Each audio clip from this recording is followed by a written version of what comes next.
بسم اللہ الرحمن الرحیم۔ منزل بمنزل کربلا، قسط نمبر 30۔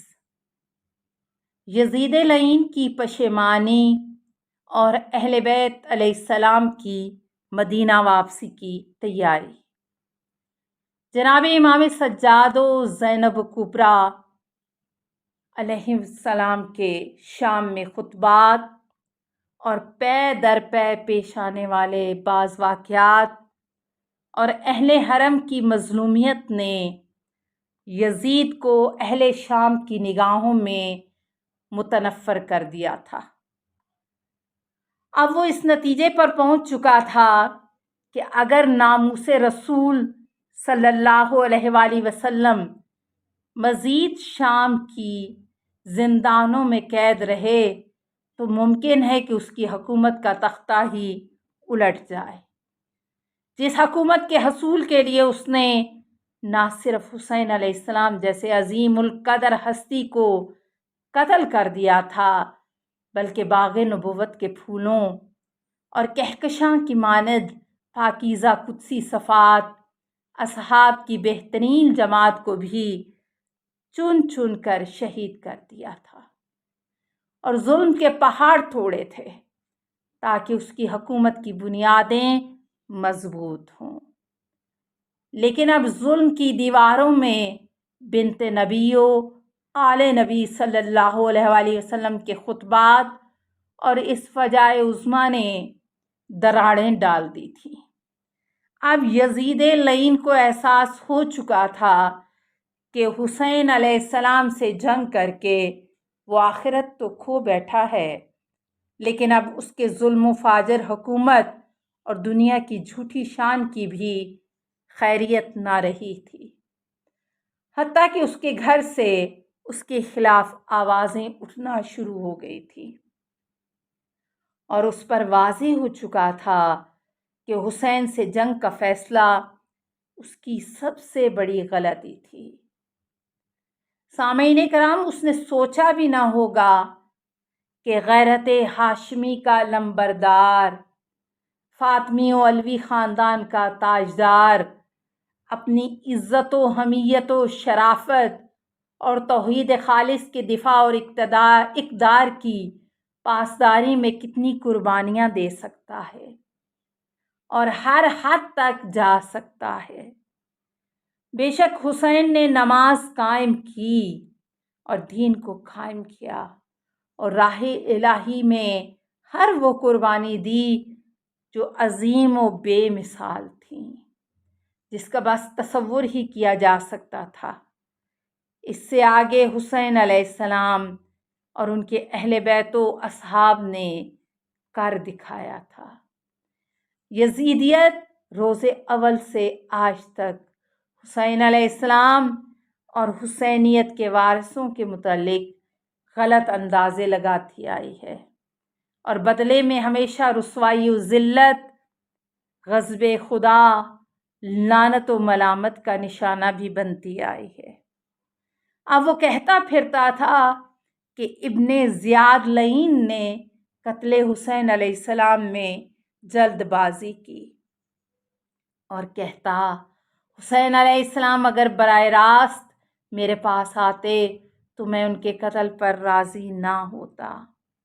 اب یزید کی یہ چالاکیاں اور بعض یزیدی ٹولے کی علمی خیانتیں یزید کو اس فعل عظیم سے مبرہ نہیں کر سکتی، کیونکہ حسین علیہ السلام کا بیت یزید کی انکار میں بما اصحاب و آل مظلومیت بھرے انداز میں بھوکے پیاسے شہید ہونا اور آل رسول صلی اللہ علیہ وآلہ وسلم کی گرفتاری و تاراجی میں یزید کی رضامندی اور اس کا اپنے کارندوں کو اس کا حکم دینا وہ واضح امر ہے جس سے اس دور سے لے کر آج تک کا ہر ذی شعور شخص واقف ہے۔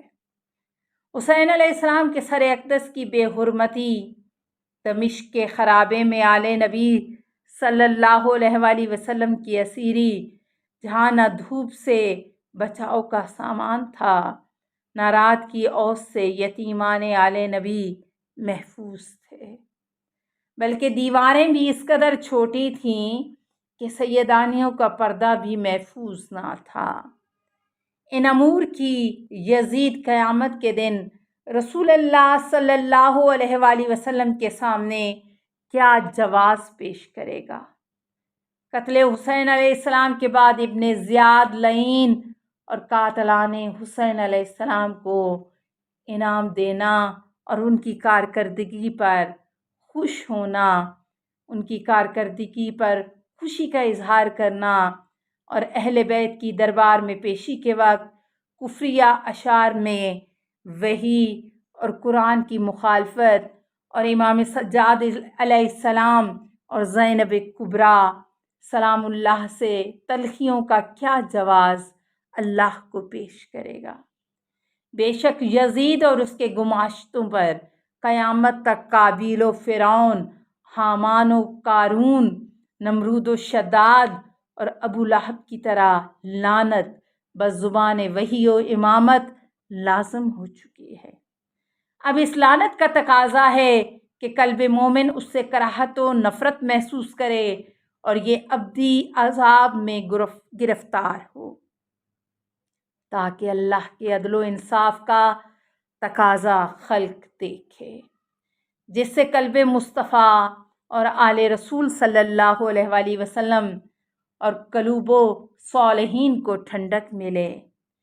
یزید کے گماشتے یہ بتائیں کہ برہنہ سر اہل بیت علیہم السلام کی شام کے کوچوں میں پھرائے جانے، دربار میں نامحرموں کے سامنے پیش کرنے پر روز حشر یزید کیا عذر لائے گا؟ کیا یہ اسے اس مصیبت عظمیٰ کا ذمہ دار قرار دے کر اس پر لعنت کے لیے کافی نہیں ہے؟ واللہ یزید کا صرف ایک عمل ہی اس پر لعنت کے لیے کافی ہے۔ جب اہل بیت علیہ السلام اس کے سامنے پیش ہوئے تو بروایت امام سجاد علیہ السلام وہ نشے میں تھا اور مسلسل شراب پی رہا تھا۔ کیا شرابی ملعون نہیں ہے؟ کیا قاتل نفس محترمہ ملعون نہیں ہے؟ کیا شجرہ خبیثہ پر اللہ کے رسول نے لعنت نہیں کی؟ کیا بنو امیہ کے بعض پر نبی نے صراحتاً لعنت نہیں کی؟ اے یزید، تیری ماں تیرے غم میں بیٹھے، تجھ پر اور قیامت تک تیرے ہم نواؤں پر اللہ، فرشتوں، رسولوں، مومنین اور تمام خلق کی لعنت کو عنقریب ظالم جان لیں گے کہ عذاب ابدی کیا ہوتا ہے۔